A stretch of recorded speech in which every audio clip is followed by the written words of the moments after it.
Students, online class में आपका स्वागत है। मैं तेजस्वी श्रीवास्तव आपको गृह विज्ञान विषय में आज कोशिका के बारे में चर्चा करेंगे। जैसे कि आपने पिछले वीडियो में देखा कि कोशिका क्या होती है और कोशिका के कितने पार्ट होते हैं, कोशिका कितने भाग होते हैं और कोशिका के कितने वर्गीकरण होते हैं। तो उसके बारे में थोड़ा सा हम फिर से आपसे चर्चा करते हैं। जो कोशिका होती है, जैसे जो जीवित प्राणी होते हैं वो जो है उनकी जो सबसे अनेक छोटी छोटी कोशिकाओं से मिलकर बनी होती है, जो सबसे सूक्ष्म इकाई होती है उसी को ही हम क्या कहते हैं, कोशिका कहते हैं। तो ये जो कोशिका होती है जिसको इंग्लिश में कहते हैं सेल। कोशिकाएं जो है इनको जैसे मैं बता रही हूँ कि 3 पार्ट होते हैं। आपका पहला होता है जैसे कोशिका भित्ति के बारे में हमने चर्चा किया था। ये कोशिका भित्ति जो है कोशिका के अंदर एक जेली जैसा पदार्थ रंगीन पदार्थ होता है जिसको हम कहते हैं जीव द्रव्य।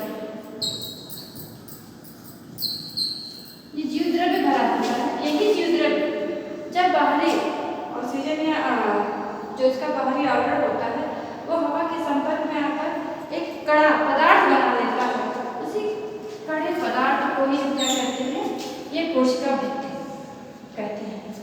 क्योंकि ये जो है जो जीव द्रव्य होता है इसी कोशिका भित्ति से ढका होता है। कोशिका भित्ति से ढका होता है। उसमें जो तीसरा पार्ट होता है वो होता है आपका केंद्रक। केंद्रक को हम कोशिका का बहुत ही महत्वपूर्ण भाग कहते हैं, क्योंकि और ये जो है हमारे कोशिका के सबसे सेंटर बीच में पाया जाता है। ये बीच में पाया जाता है और इसी से ही जब कोशिका का परिवर्तन होता है, कोशिका का निर्माण होता है, कोशिका एक अपने समान एक नए जीव की उत्पत्ति करती है, उन सब में केंद्रक की बहुत महत्वपूर्ण भूमिका है। अगर हम कोशिका के अंदर से केंद्रक को निकाल देते हैं तो कोशिका नष्ट हो जाती है। अगर कोशिका के अंदर से केंद्रक निकल जाए तो कोशिका मर जाती है, नष्ट हो जाती है, तो उसका अस्तित्व नहीं रह जाता। तो बात ये होती है आपके कोशिका के भाग की कि कोशिका के भाग जो है ये 3 होते हैं, कोशिका भित्ति, जीव द्रव्य और केंद्रक। केंद्रक जो है कोशिका का बहुत ही महत्वपूर्ण भाग होता है। हमारा जो कोशिका है, हमारी कोशिका होती है, इसमें जैसे रंगहीन कोई इसका कलर नहीं होता। रंगहीन मतलब होता है बिना कलर के, इसका कोई कलर के लाल पीला नहीं। तो ये रंगहीन लिप्सा पदार्थ होता है। जब ये लिप्सा पदार्थ बाहरी वायु के संपर्क में आता है तो ये कड़ा पदार्थ हो जाता है। यही कड़ा पदार्थ हमारा कोशिका भित्ति हो जाती है, जो हमने बताया कोशिका भित्ति हो जाती है।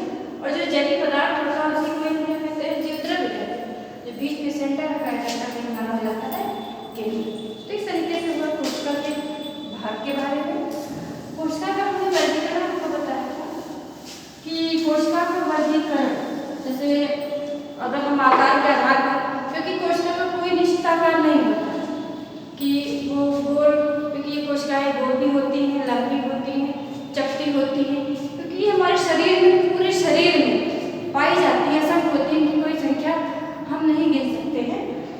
तो ये सब होती है बहुत छोटी छोटी होती है, सूक्ष्म होती है। इनको बहुत ही अणुवीय नजर से अगर देखते हैं तभी आप देख पाएंगे, नंगी आंखों से नहीं देख सकते। तो ये कोशिकाएं हमारे शरीर में जिस अंग में रहती हैं उसी का आकार जो है ग्रहण कर लेती हैं। जैसे उसका वर्गीकरण हमने देखा था, तो हमारी जो रक्त कोशिकाएं होती हैं,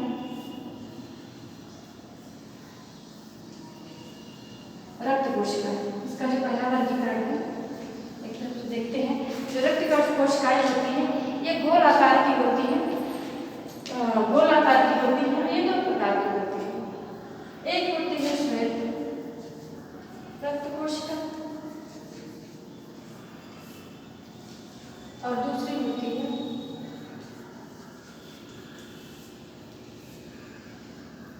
लाल। श्वेत मतलब होता है सफेद, लाल रक्त कोशिका। तो ये गोल आकार की होती है, चिपटी होती है, जो हमारे शरीर में रक्त में पाई जाती है। दूसरी आपकी होती है पेशी कोशिका। लाल कोशिकाएं जो होती है जैसे हमने कहा गोल आकार की होती है, चपटी होती है।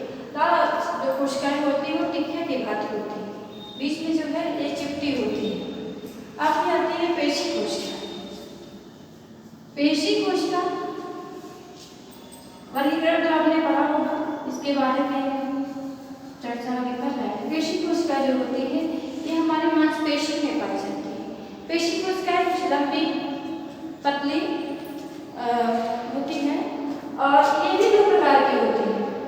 कुछ कोशिकाएं जो होती हैं जैसे कि हमारे इच्छा के अनुसार कार्य करती हैं, जैसे हमारा उठना बैठना चलना फिरना, ये सब जो है हमारी स्वचालित पेशियां होती हैं, जिसको हम ऐच्छिक पेशी भी कहते हैं। ऐच्छिक पेशी, ये ऐच्छिक पेशी जो होती है जो हमारी इच्छा के अनुसार कार्य करती है। और दूसरी आपकी होती है अनैच्छिक पेशी। हमारे शरीर में क्योंकि बहुत सारे अंग हैं, कुछ अंग ऐसे होते हैं जो कि हम अपनी इच्छा के अनुसार, जैसे हम अपने हाथ को हिलाते हैं डुलाते हैं, अपने जब हमारा मन होता है या जब अपने इच्छा के अनुसार हम चलते हैं उठते हैं बैठते हैं गति करते हैं, वो हमारी ऐच्छिक पेशियों के माध्यम से होती है। अनैच्छिक पेशियां जैसे हमारा आपका आता है हृदय है, हृदय मतलब चलता रहता है, इसके लिए हमारी इच्छा के अनुसार इच्छा की जरूरत नहीं पड़ती, ये हमारे इच्छा के अनुसार नहीं कार्य करती है, बल्कि अनैच्छिक कार्य करती रहती है। जैसे श्वसन तंत्र हो गया, आपका पाचन तंत्र है, ये सारे जो है आपके कुछ आंतरिक अंग ऐसे होते हैं जो कि हमारे बिना इच्छा के स्वतंत्र होकर कार्य करती हैं, स्वचालित होती हैं, उनको भी ऐच्छिक पेशी कहा जाता है। ये अनैच्छिक कोशिकाओं से मिलकर बनी होती है। ये आकार के आधार पर इनका वर्गीकरण किया गया है। फिर आगे आपका आता है संयोजी कोशिका। संयोजी कोशिका, संयोजी नाम से स्पष्ट है, ये जो है दो कोशिकाओं को जो है दो परस्पर कोशिकाओं को जोड़ने का कार्य करती है, उनको यथास्थान देती है, जिससे कि वो मिलकर एक नए कोशिका यानी एक नए ऊतक का निर्माण करती है, उनका निर्माण करती हैं। तो इसमें दो कोशिकाएं यहाँ पर दो से अधिक कोशिकाएं जो है आपस में मिलकर यथास्थान प्रदान करती है। फिर आपकी आती है अच्छादक कोशिका।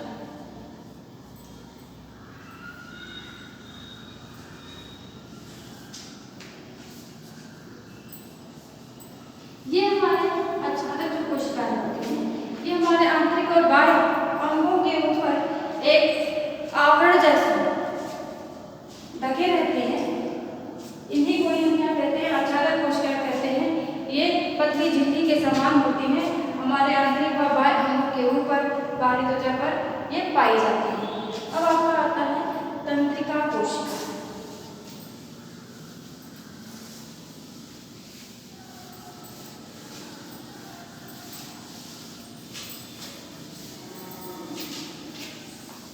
तंत्रिका कोशिका के बारे में थोड़ा सा हमने आपको चर्चा किए थे हम कि ये इसका मेन जो कार्य होता है वो होता है आपका कि सूचना पहुंचाना और आदेश को लाना। क्योंकि ये जो है तंत्रिका जो कोशिका होती है हमारे शरीर की सबसे लंबी कोशिका होती है। इसका आकार कुछ हष्टकोणीय होता है। जैसे देखते हैं इसमें जो है इसमें 6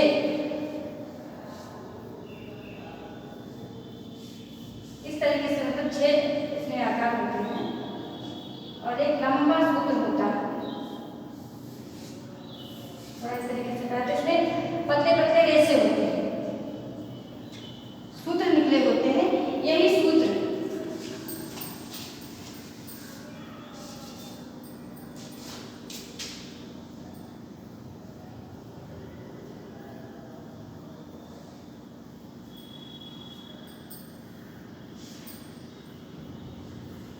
सूत्र जो होते हैं जो निकले होते हैं, ये हमारे शरीर में सोचने समझने की सूचना पहुंचाने आदेश लाने और जो भी गतिविधि होती है उनकी सूचना देती है। इनका यही कार्य होता है, इन्हीं के माध्यम से ही होता है। ये तंत्रिका कोशिकाएं होती है, सब में सभी एक हष्टकोणीय होती है। का भाग 6 कोट के माध्यम से होता है। तो ये हमारे शरीर की सबसे बड़ी कोशिका होती है, पांचवी कोशिका। और लास्ट में आपको आप बताते हैं, क्योंकि जो कोशिका का वर्गीकरण हुआ वो 6 प्रकार की होती है। आकार के आधार पर 6 प्रकार की कोशिकाएं हैं। अस्थि कोशिका,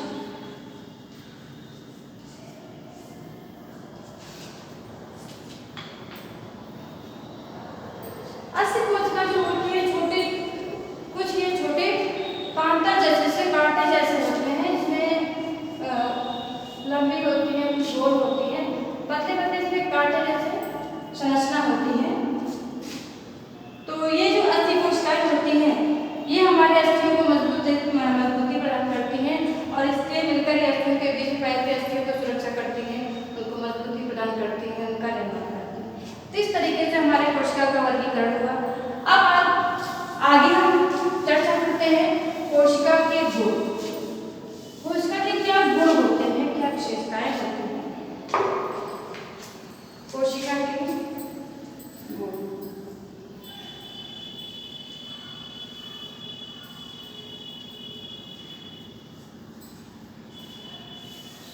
जैसे कोशिका ये जीवित प्राणियों में पाया जाता है।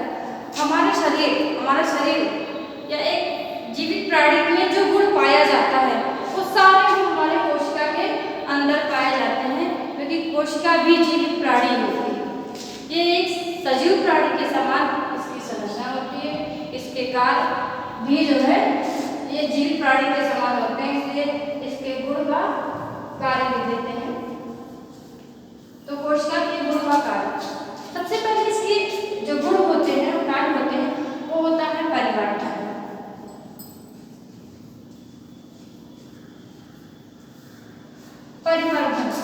परिवर्धन का तात्पर्य हम कह सकते हैं विकास। जैसे एक नवजात शिशु होता है, नवजात शिशु धीरे धीरे उसका विकास होता है और विकास होते हुए वयस्क होता है, वृद्धावस्था में जाता है और उसकी एक समय मृत्यु हो जाती है। ऐसे ही हमारी कोशिका है। कोशिका भी पहले सूक्ष्म होती है, धीरे धीरे उसका विकास होता है। ये भी ऑक्सीजन, वायु, धूप, इन सबकी आवश्यकता इनको होती है, इनको भूख लगती है। तो इस तरीके से परिवर्धन इनका होता है, विकास होता है। जैसे एक मानव जो धीरे धीरे विकास करता है, उसकी वृद्धि होती है, उसी तरीके से कोशिका में भी परिवर्धन पाया जाता है। परिवर्धन का गुण होता है, वो भी विकास करता है। धीरे धीरे कोशिकाएं अनेक कोशिकाओं के रूप में हो जाती हैं, छोटी से बड़ी हो जाती है, क्योंकि जब जैसे जैसे कोशिकाएं बढ़ेंगी मानव का शरीर भी उसी तरीके से बढ़ता चला जाता है, मानव का विकास भी होता है। दूसरी होती है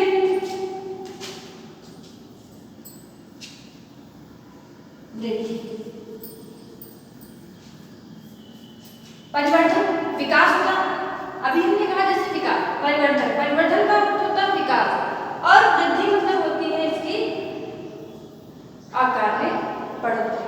तो वृद्धि मतलब ये बढ़ती है, छोटी से लेकर बड़ी होती जाती है, क्योंकि वृद्धि और विकास का अंतर होता है। वृद्धि जो होती है एक निश्चित आकार से, एक छोटे से सूक्ष्म से लेकर बड़ी होती जाती है। और परिवर्तन, विकास क्या होता है, उनकी आंतरिक होता है, जैसे कि उनमें अनेक नए नए गुण पाए जाते हैं, लोग विकास करते हैं, उसी तरीके से वृद्धि और विकास होता है। तीसरा पॉइंट आपका आता है कि जनन क्षमता।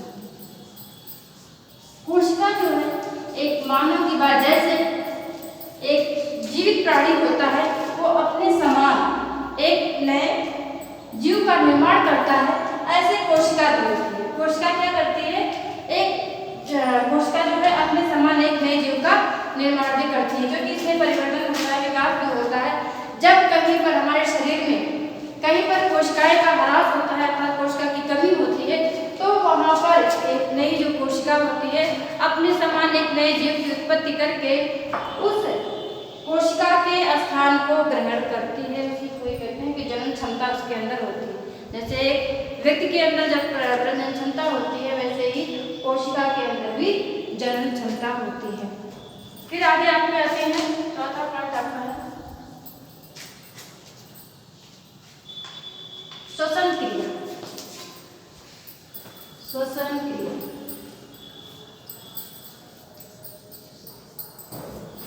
श्वसन क्रिया ये महत्वपूर्ण क्रिया होती है।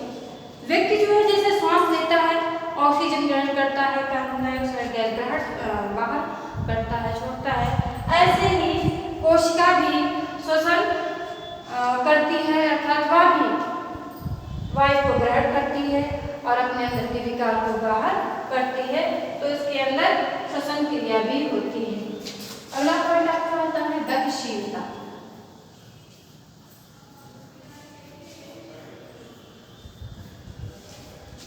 जैसे मानव एक स्टेचू या मूर्ति के समान नहीं होता है, इसमें गति होती है, वो एक स्थान से दूसरे स्थान में जाता है, गति करता है, उसके प्रत्येक अंगों में मूवमेंट होता है, गति होती है। ऐसे ही हमारे कोशिका में भी होती है, क्योंकि कोशिका हमारे शरीर के अंदर पाई जाती है, तो जब इसमें मूवमेंट होता है, कोशिकाओं में मूवमेंट होता है, गतिशीलता होती है, तो व्यक्ति के अंदर सजीव प्राणी में भी गतिशीलता होती है। आगे पॉइंट आता है आपका विसर्जन क्रिया।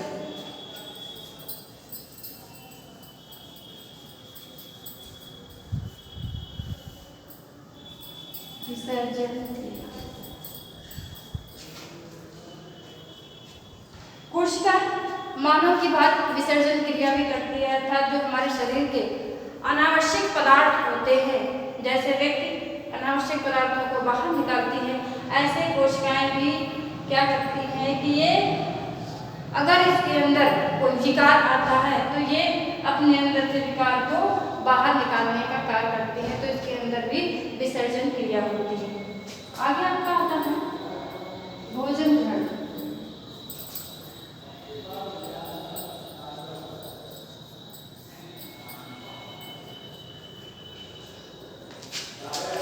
भोजन का आत्मीकरण कर सकते हैं, भोजन का आत्मीकरण।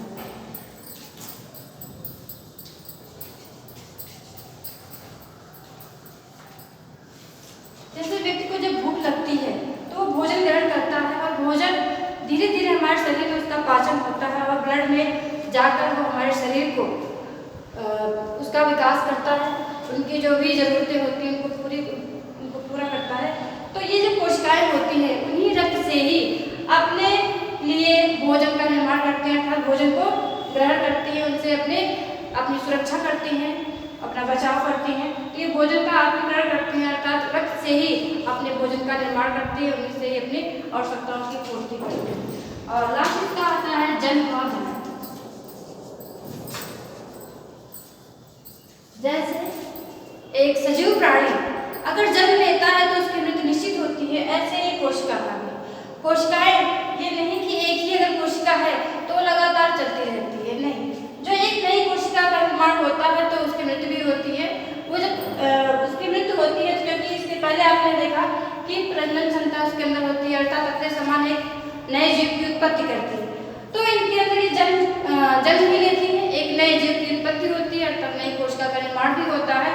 और जब वो डैमेज हो जाता है, अर्थात किसी कारणवश जब उनको भोजन नहीं मिल पाता है या कोई और समस्या आ जाती है तो उसकी मृत्यु हो जाती है। उसी प्रकार से कोशिका में जन्म व मरण के गुण भी पाए जाते हैं।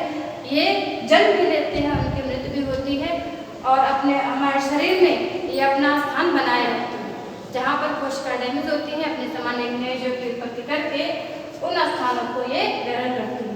तो आज आपने देखा कि कोशिका के क्या गुण थे, कार्य क्या थे और कोशिका का वर्गीकरण कैसे हुआ, कौन कौन सी कोशिकाएं होती हैं, इनके कौन से पार्ट होते हैं।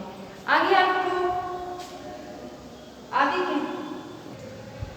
की वीडियो में आपको हम बताएंगे ऊतक के बारे में और थोड़ा सा क्रोमोसोम क्या होता है, क्योंकि ये भी हमारे कोशिका में पाई जाती हैं।